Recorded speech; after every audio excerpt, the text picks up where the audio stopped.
I am an African entrepreneur. This is my point of view. This is my position and overlook of business in my continent. This is my African perspective on Africa Business Radio, towards a profitable Africa. When we come together and rub mind and share our different perspective, that can make for a great conversation. And of course, that's what we're doing here today. My name is JJ Akinabi, and this is African Perspective. On the show today, I'll be chatting to JJ Omojuwa, popularly known as JJ Omojuwa. Welcome to the show. Thank you so much. I'm so excited to be on the Africa Business Radio. I think my first time on this show, on this radio, was in Johannesburg in May 2017. That's so I'm correct. so happy that your business is one of those businesses that so far has survived the difficulty of running businesses on the continent. You can say that again. Since 2017, here we are 2021. Beautiful. It's been a while. And obviously, you've been busy too. A lot has happened since then. I mean, you used to frequent Johannesburg then, I remember. Yeah, COVID got in the way of that, COVID of got course. in the way and all that. I took a year out to study in the UK. Yeah. And You then, won the Chavni in fellowship? 2019. But yeah, I love South Africa, especially Cape Town. Yeah. It's a Beautiful place. city, beautiful people. I still continue to have some very, very good friends there. And I also think that, the continent is a beautiful space, and anyone who's got the privilege and opportunity, do not hesitate to travel Africa. I agree with you. All right, so I'm trying to begin with, as much as possible, getting to know what people are talking about you. Okay. And what would you say about yourself? So a couple of things. When you Google JJ Omojuwa, you will see public speaker, you will see a Nigerian blogger, you will see a political commentator, you will see a social media expert, and also a social media activist. All of those things, are they as accurate as you would describe? That's a good question, because I don't consider myself an activist, especially in the Nigerian context. And the reason being that the perception of an activist in Nigeria is someone that says what people like to hear. And I believe that activism is a la leadership, which is sometimes as a leader, you have to do what people do not like, but has to be done. The people may not like it, but it has to be done. E.g., as a leader, you see the school system, the teachers are bad, they're poorly trained. You may decide, okay, we want reforms, and part of the reforms includes firing the teachers and hiring better trained teachers. You also train some of those teachers, but in Nigeria, especially if you try that, there'll be a huge public backlash. So back to the activism.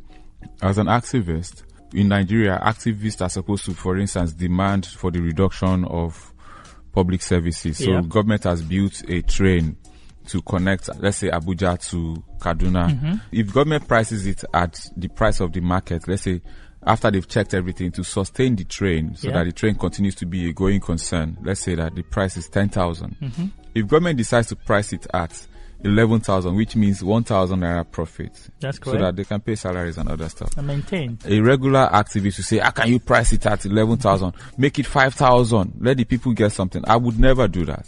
I would never do that, because I believe that the market should run everything, or at least the important things, maybe not schools. So what do I mean by that?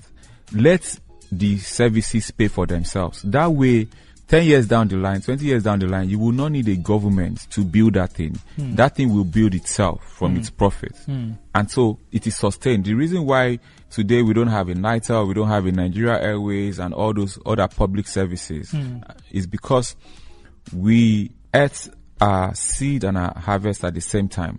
We over-subsidize these things, right? And so, in that sense, I'm not an activist in that sense. I'm an activist. I would be an activist in the sense of, look, this is what needs to be done. There will be pain, but to build prosperity, well, there are costs. Look at you as a person. You did not wake up and become this person. You paid prices to be here. Right. Whether the sleepless nights, whether the travels you had to do, whether the meetings you had to do, whether the schools you had to go to, the things you had to learn. But, societally speaking, too many times people want to eat their cake and have it. And the responsibility of an activist is to sometimes not be afraid to say these things. But unfortunately, this side of the world, populism and activism seem to be the same thing. I'm not going to be a populist. I see. But also, when you look at it, that approach seems to be a bit of capitalist approach, talking about... It's not a bit, it's capitalist. Okay, so, and are you saying capitalism has a place in our current society? Of course. In terms of delivering the kind of life that we want? I believe in numbers, right? Okay. Look at the history of the modern world. Which economic system has delivered the prosperity that we enjoy? Even China had to evolve its own kind of capitalism, state capitalism. Yeah. China had to evolve its capitalism. Of course, the West has primarily been capitalist. The iPhones, the space exploration, the avalanche of jobs. In case you don't know, actually, the world is more prosperous than it's ever been. We're doing very well with diseases. I mean, forget about COVID. COVID was an accident. Generally speaking, we've done very well with diseases. We've done very well with lifting people out of poverty. Now, when I say we, I don't mean Nigeria as a country. I mean the global, world as a collective. Yeah. Our numbers are great, and these things are built on the fact that we built a market system that rewards people for their ability. Is that market system perfect? No. And that's why you must be pragmatic as a government. So there is not everything that has to be capitalistic. There are some countries that you have to pay a certain amount to. In Nigeria, we still pay less than some schools. Is even $500 per year for university. Yeah. But $500 will not take you anywhere in the UK, not in the UAE. You get what I'm saying? Education. So it's understandable in our context because we have a lot of catching up to do. So in situations like that, you don't want to make it a market decision. You want to find a way to balance it. You want to prioritize aside.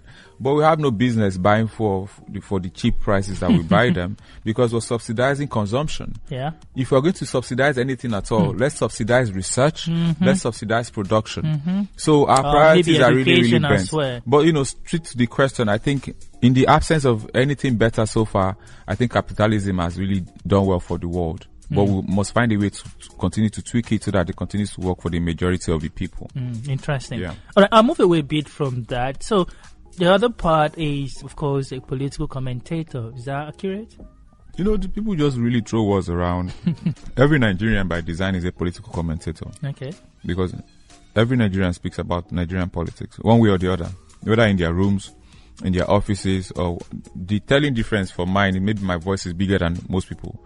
So I think like most people, I have conversations about Nigeria, about our politics, about our democracy, our continent. So, but I don't see it as some job description, political commentator. Yeah. Okay. So let me touch on social media activists again, and I'll tell you why. Yeah. With a verified Twitter account, a verified Instagram account, of course, no verification on LinkedIn, one would be, tempted to agree to that. What would you say? My primary presence on social media is for business. Okay. I found myself in situations where I've encouraged people to apply for scholarships. I just announced one of those people 11 months ago. He tweeted at me about IELTS, and I told him, look, you have time. Go and double down on this exam. It's got an Erasmus scholarship. So I love to do things like that on the internet. I also find myself helping people to take up issues. And I think these are all things that you do in your daily life, right? But my primary essence, my primary reason for being on the internet, on this social, is business. So if I get a deal of $20 million today, I don't think I'll have time for my social media. And you outsource that or hire somebody to manage I don't know. it. I just will not have time. Yeah. Probably will hire someone to be replying people, but myself be there is very unlikely. Yeah. I mean, but and I just like to be frank because, too many times when people have these conversations, again, they like to just say what people would like to hear. I don't have time for that kind of nonsense. I think that I cannot survive as a human being if I don't say what I need to say and what's on my mind.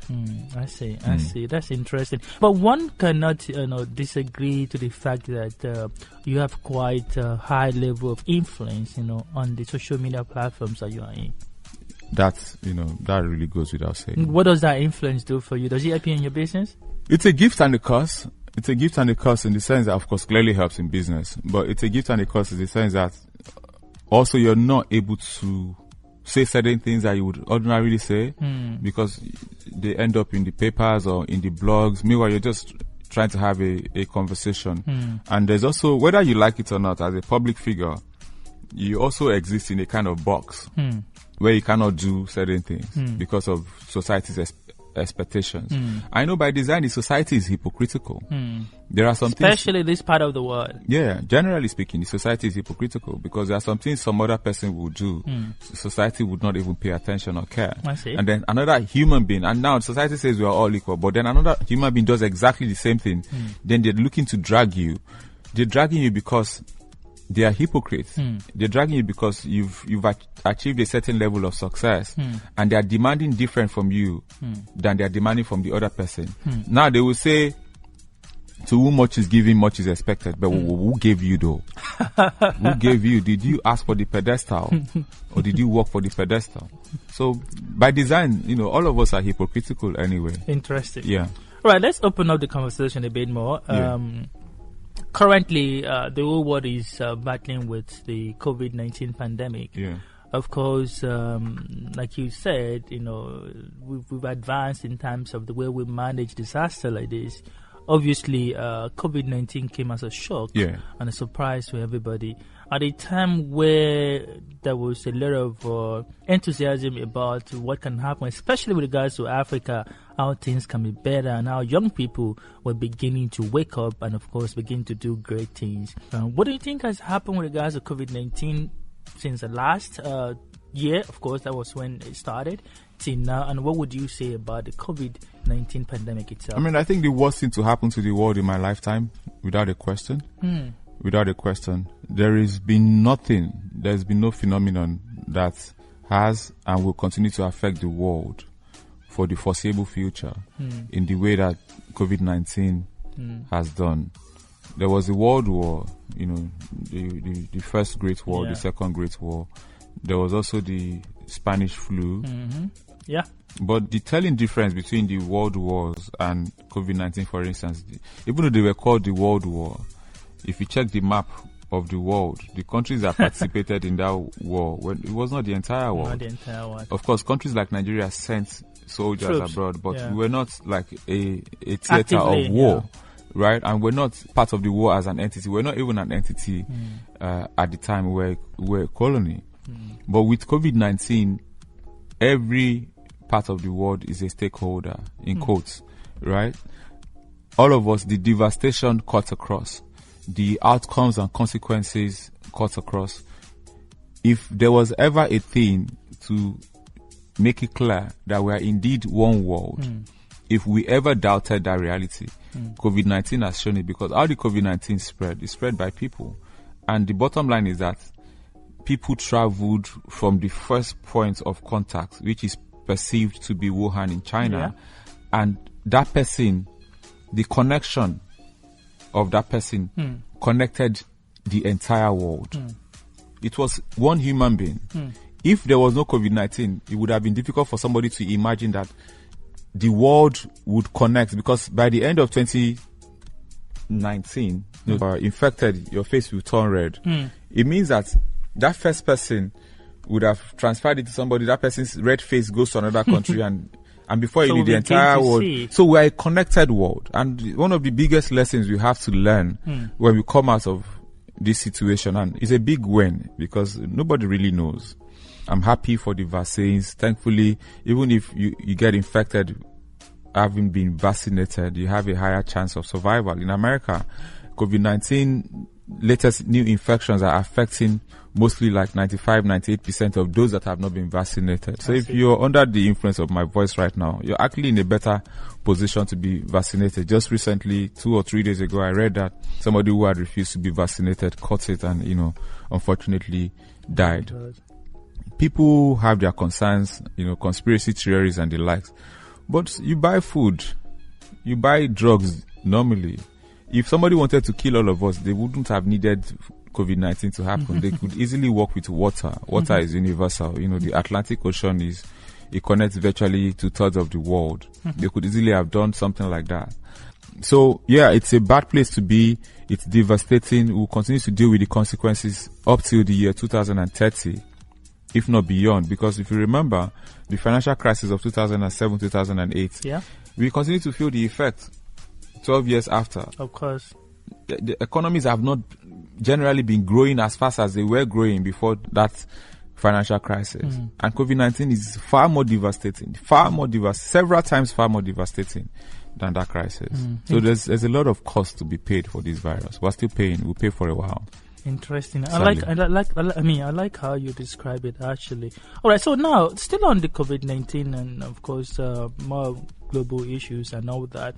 Of course, around the vaccines, there's been a lot of conversation around inequality in accessing the vaccine.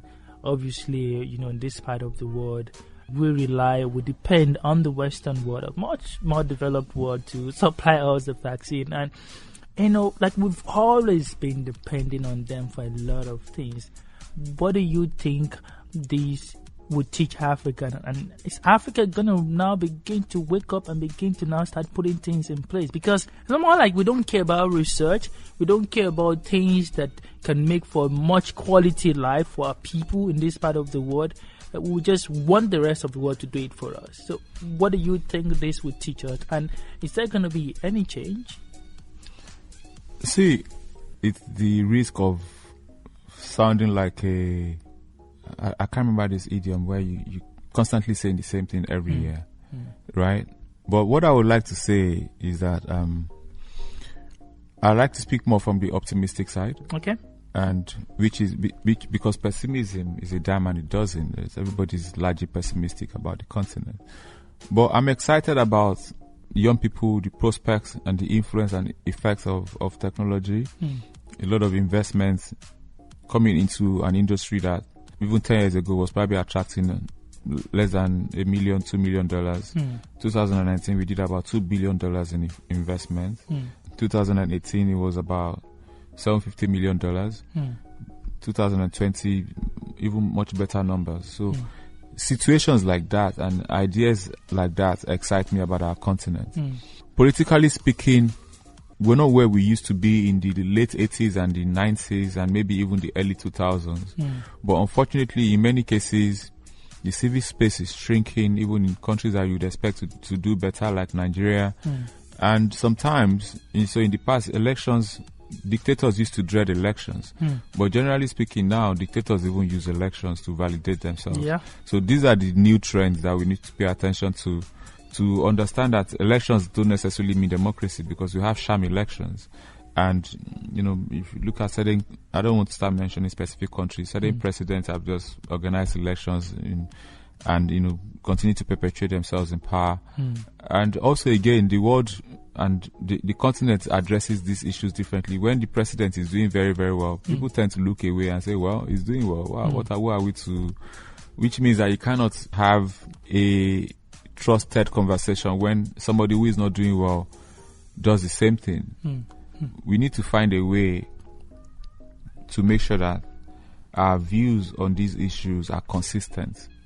You're not going to say it's okay for somebody to do something because their government is doing well, but say it's not okay for this person to do it because their government is not doing well.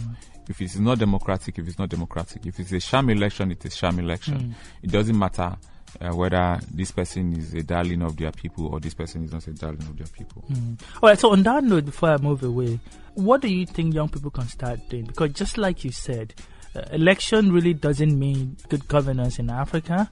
Also, you find out that also the people who are electing into offices are also not so much, there's not so much quality candidate, if I may put it that way, because in a way, many people are shying away from, going after those offices. A lot of campaign going on right now, encouraging young women and young people to get into politics and all that. What do you think young people can start doing right now so that we can get where we want to get to? Young people, first of all, need to start with themselves. As an individual, you need to understand that if you want to solve big problems, you have to start with your own small problems. You have to start with your own small problems. If you're supposed to be of a university age, then go to university, get a good degree, finish with a good GP, work hard, read your books, try as much as possible. So in the midst of all the story about no jobs and no jobs and no jobs, you would know as an employer of labor that the biggest challenge is actually is not even the absence of jobs. It's that a lot of people are unemployable. A lot of people are unemployable. A lot of people can not do the things they claim they can do. A lot of people cannot do the things their CV say they can do. Exactly. And then you hire them and then you're frustrated. And this has happened repeatedly. So it means that if you as a young person commits to self-development, commits to actually being good and being better at what you claim to be interested in, you actually stand a very, very good chance. And then the other beauty of it is that your opportunities are global. As we speak, there are people in Nigeria that are working for companies abroad from Nigeria, and they are being paid in foreign currencies. So it's a beautiful thing to earn foreign currency, but there's nothing as solid as any foreign currency and your expenses are in your local currency. If you are earning foreign currency in a foreign country, your expenses are in that currency. Yeah, you will spend it. It's more or less the same thing. You will spend it in that currency. But if you are earning foreign currency and your expenses are in local currency, you are a king. Especially in Nigeria. You are a king or a queen. So these opportunities continue to abound. So before you even speak about the big issues, before you speak about whether somebody should do something or not do something, empower yourself. Go out of your way to defy the system. Go out of your way to thrive and succeed in spite of the system. Because we all know we are battling principalities. And by this, I don't mean evil spirits. I mean systems that are designed to keep us down, systems that are designed to frustrate us, systems that are designed to make us give up. You must set out knowing that that is what it is. But in the midst of all of that, there are people that are succeeding though. And it's easy to complain. And there's no denying these problems. There's no denying these challenges. But do you want to keep complaining though, or do you want to find a way? Because when you find a way and you come out succeeding, you stand a better chance of then helping to fix the bigger problems. So let me just make it clear. I'm not saying to deny the challenges that we have. No. Okay. I'm just saying that be very strategic about how you engage this system. Do not engage only from the point of noise and complaints. Okay. Ask yourself, what can I do? Forget country. What can I do for myself? How can I succeed in this system? Make my life better. Do I need to go and learn coding? The time that I'm spending on my phone, I'm spending 5 hours playing games on my phone. Should I convert it to learning something on an app? Should I learn a language on this app? You know, if you spend 5 hours on a language app for 3 months, you'll be speaking that language. You may not be an expert, but if you went for an interview and you start to speak that language along with your English, that's an edge already.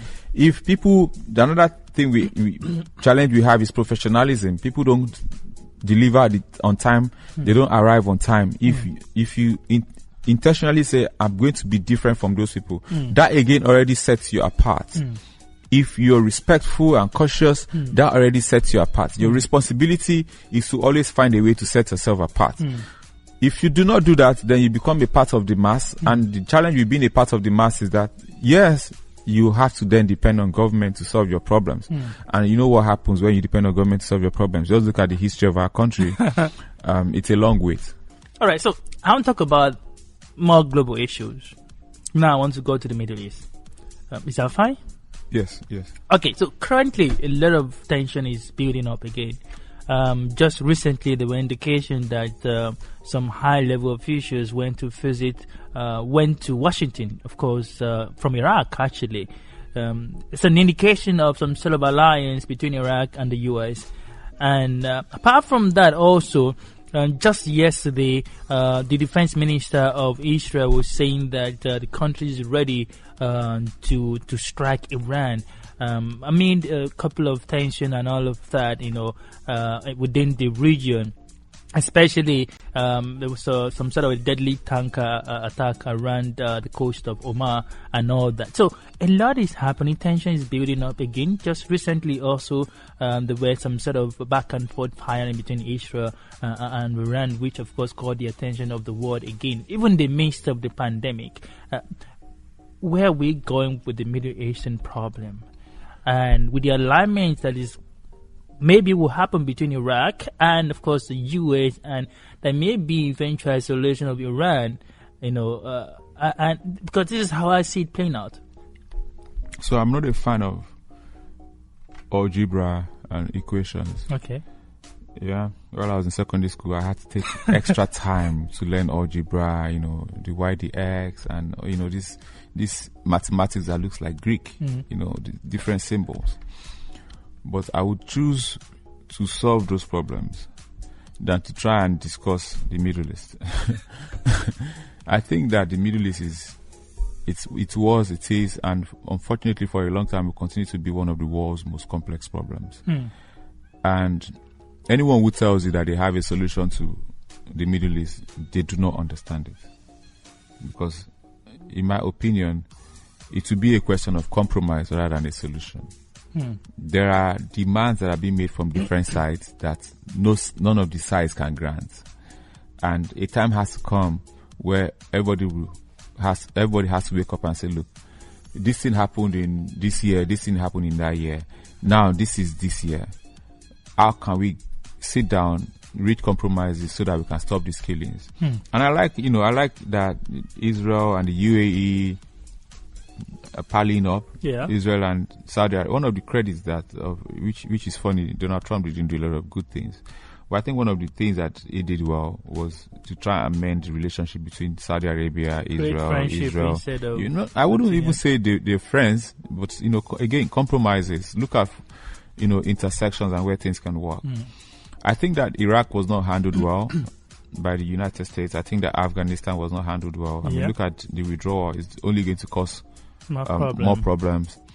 I think that the back and forth on Iran is unfortunate, but it's not my problem to fix. Africa has much deeper problems. Maybe not as deep politically, because our problems are basic, food, clothing, shelter, and the like. Theirs is more political and historical, and hopefully they are able to deal with it. But if I told you that this is what I think should happen and this is what I think should not happen, I'd be lying, because the Middle East problem is probably the most complex political problem in the world. It's always been. Do you think the friendship between Iraq and the US and Washington will create more problem for Iraq? I don't see the relationship between Iraq and US as a friendship. Okay. I think it's more a convenience. Okay. Because if the US does not hold Iraq in the way it needs to be held, the different forces, the different ethnic and religious forces, or the Sunni and all these other Shiites and all, they will tear the country down. And the strategic position of the country means that if it goes down, as with virtually everything that happens in the Middle East, the domino effect will prove too costly. Even Africa is paying the price of some of those domino effects with respect to this Islamic state in West Africa and other such consequences.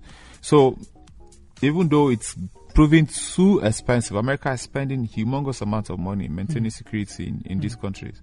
They must continue to find ways to ensure that they hold things together, and also look for there's also the side of the industrial complex and the war economy. Yep. Which I'm glad you mentioned that actually, the war economy. Which further makes things very, like, sometimes you're asking yourself, if these companies and these business interests need to sell these ammunitions and all these elements of war, then are they ever going to want peace in these countries? Because some of the biggest trades in the world by some countries is on weapons. Is on weapons. Is on weapons. Even Nigeria is paying loads of money importing weapons from. I don't want to start. I don't like conspiracy theories and stuff like that. But sometimes it's just difficult not to think that some of these things are intentional designs to just keep some things to continue to be oiled. Before I move away from the global issues, I just want to talk about China. There's been criticism from the West as to the better friendship between China and Africa. Some call it a predator kind of relationship. Some other African leaders would disagree. Some other people will also disagree. They will say it's mutually beneficial. How do you see it? Far from it. if I take your resources, yeah, wholesale, if I take chocolate from you, if I take cocoa from you, and I give you chocolate, it's not mutually beneficial. I'm chancing you because my cocoa will translate to many things. Of course. Right? But that does not even capture it, because look at the population of Chinese in Africa. It's crossed well over 1 million. There are entire industries in Zambia, in Zimbabwe, in several African countries that are dominated not just by Chinese people, but Chinese people that ordinarily will probably not even find jobs in China. And what they're doing is that they're covering the entire chain of production. Down even as close as our own Kano, you find Chinese people doing things that our people should be doing, because their strategy and their style is to cover every part of that chain. So they're loaning you a bridge or a rail line, and I say that intentionally because when they loan you that money, they also get to build it for you. And when they build it for you, they're not just bringing technicians, they are bringing the builders, they are bringing the people that are going to be carrying block and concrete, largely, and we don't get to see that it is the interest of this country to send these people down, because as you would know, the population requires for people to find things to do somewhere, right? And if you take a look at it, who are the kind of people they are sending down? Are these their best? So I'm not one of those people that I refuse to get carried away. But I think that where the West has to learn from China, though, is that China has managed to at least pretend that it is dealing with Africa on an equal footing. Whilst for the West, it looks more like a paternal relationship, where one is looking down on the other. One is looking down on the other and almost ordering them around like they are their dad and their mom. Obviously built from several years of colonialism and slave trade.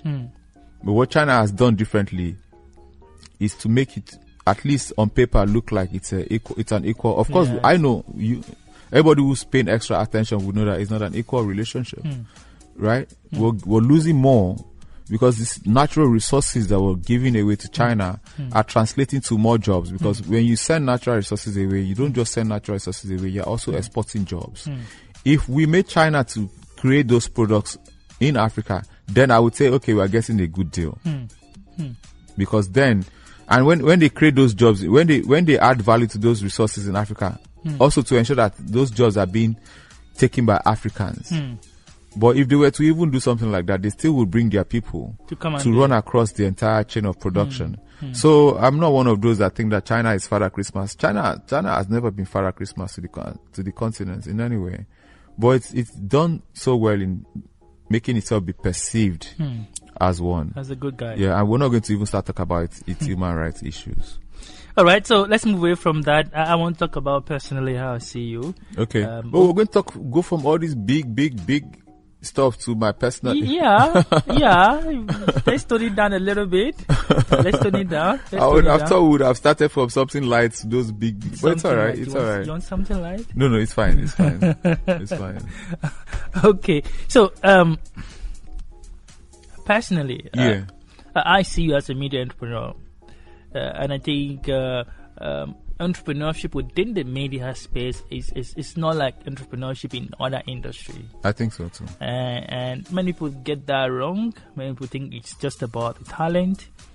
And many people think it's just about the oratory kind of skill or the look. You know, a whole lot of misconception and all of that. And so, what do you think? And over the years, in your journey as a media entrepreneur, what are the core lessons? Just give us today. So the first thing to understand is, first of all, talent is never enough in any industry. Never ever enough. I mean, and you just take a look at sports, for instance. Agents are making more money than those that are playing the game. Yeah. In boxing, promoters are making more money that are taking the punches.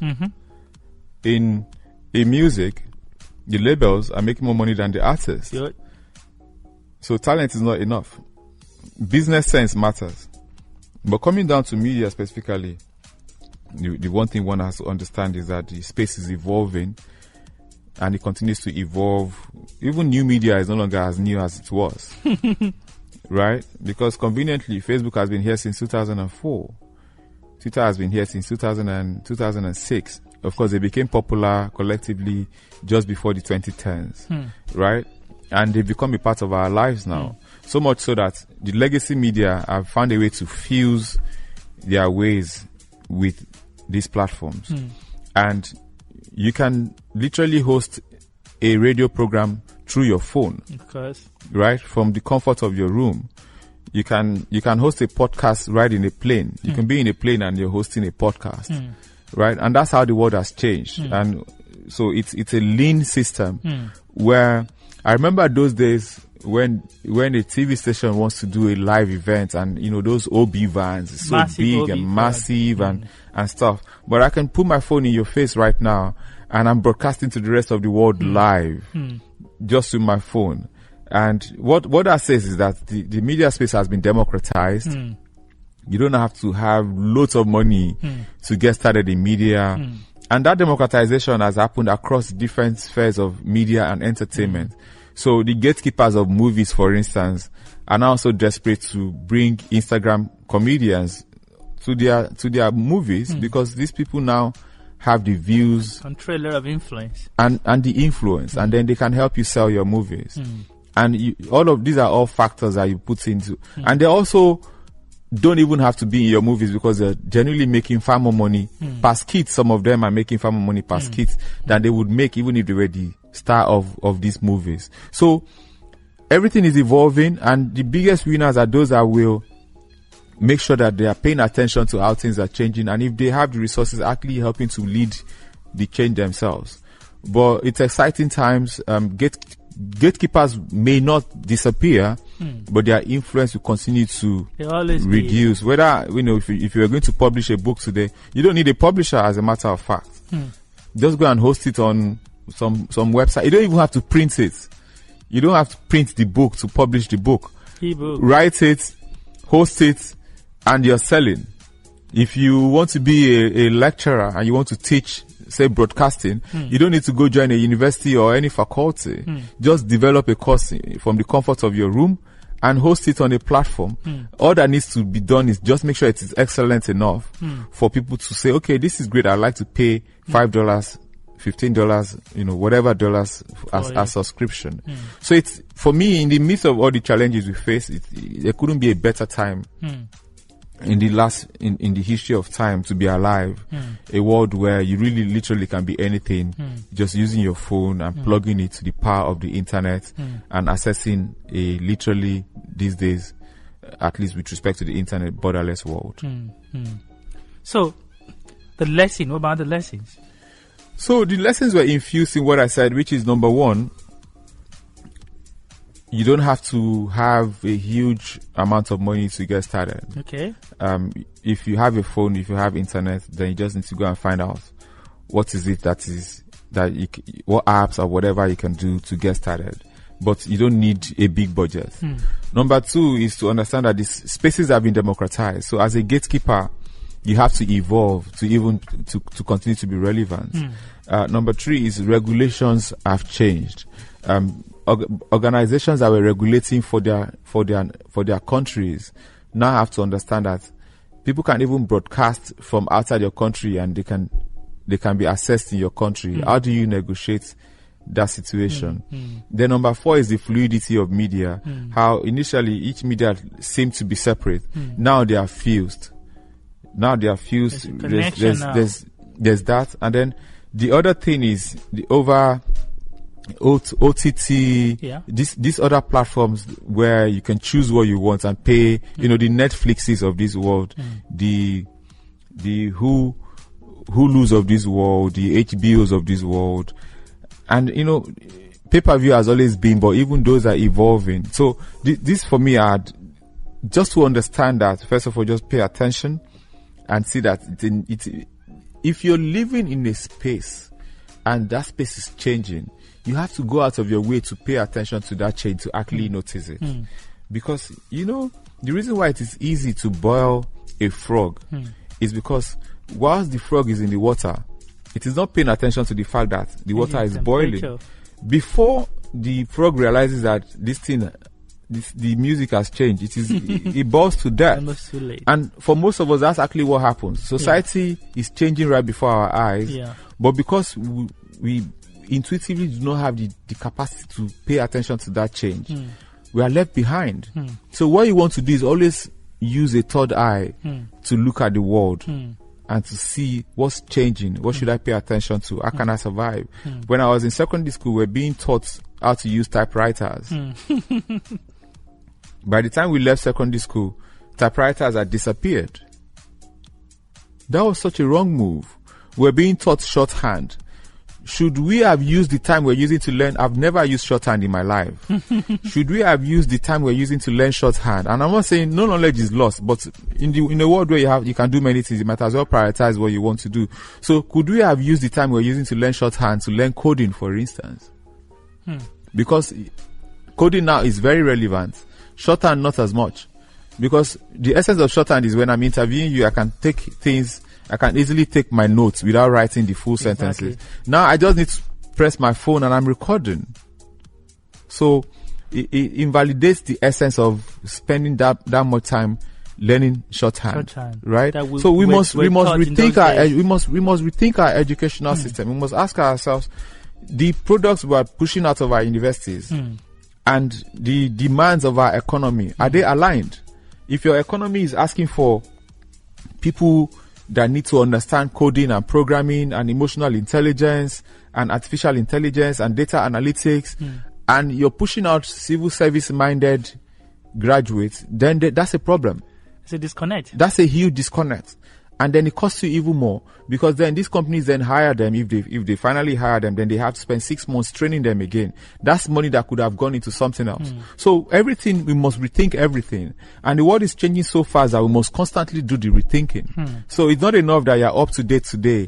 Like an app, in 2 weeks time, there's an update. You have to ask yourself, so what is changing? And one thing that we also need to learn is that you must find friends and mentors amongst the new generation. So if you're in your 30s and your 40s and your 50s, people heard that wrong. They're thinking that you must find mentors from older. No, that's number one. You can go down to people heard that wrong. You must find younger people to mentor you. Because they are seeing a different world that you cannot see except you are shown. You cannot see not because of anything, but because the world that you grew up in is not the world that they're growing up in. Things have changed. They're starting out life from tablets. We did not start out life from anything. We started to use computers. In those days, you go to computer school after. My brother, and we're talking about just 20 years ago. You go to computer college. Do you understand what I'm saying? Yeah. So you must learn from that generation. Theory, they will even allow you to yes, operate. And you don't forget that your first email is very likely that somebody opened it for you.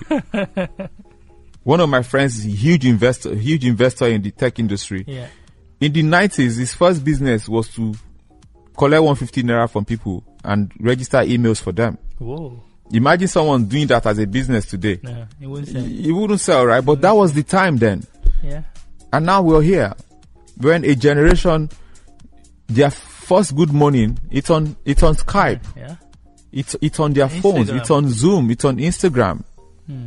So you must, and their brain is different from ours, just on account of that reality alone. Just on account of that reality alone. So you must have those people around you. You must have those people in your offices. They don't necessarily have to be your staff, but you must have conversations with them because their brain is different from yours. And then, of course, our brain is different from. There are things they can learn from us, but that's already a natural design. By design, younger people generally want to learn from older people. But we must also now reverse it. We must intentionally want to learn from these younger people because there are certain things they can think and see that we just cannot think and see because of the way our brain develops. On account of the environment and the reality that we were born into, we had to learn these things. In our teenage years and in our 20s, they were born into it, and it's a telling difference. So we had to learn. All right, so as we begin to wrap up, so I want to talk about podcasting. Obviously, you're a podcaster. Yeah, I like that. They should add it to my Wikipedia. Okay, I think we should. Yeah, they should help me go. Whoever the people that are editing these things, add podcaster. Yeah, podcaster, and also own a podcast business. Is it okay to put that out there?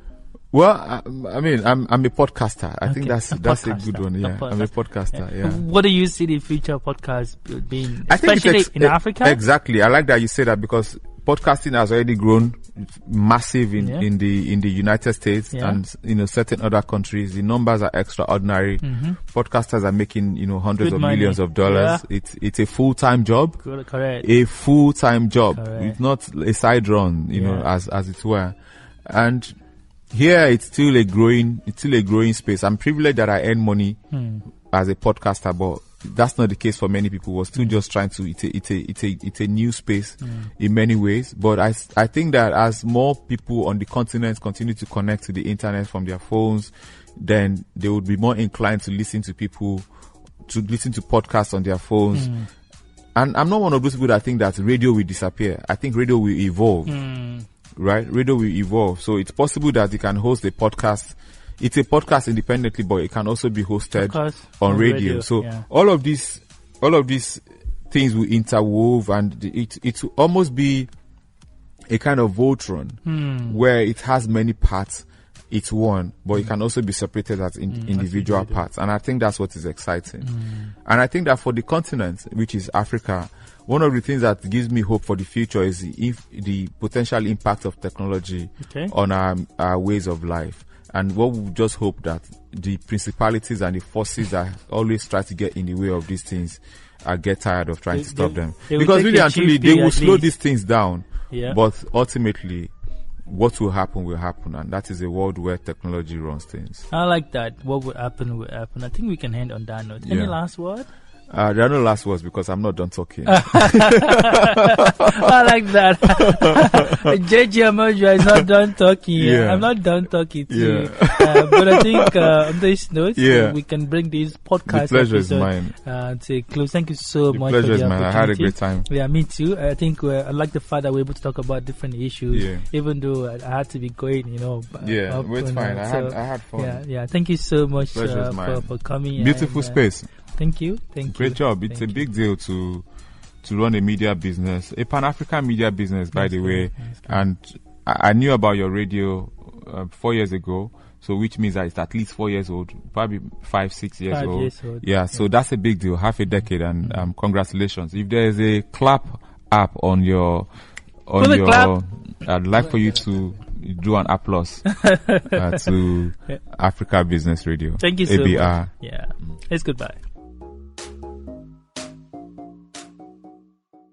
We are the wind in the sails of your business. We are your compass. Chart your course towards your targets. Africa Business Radio. Towards a profitable Africa.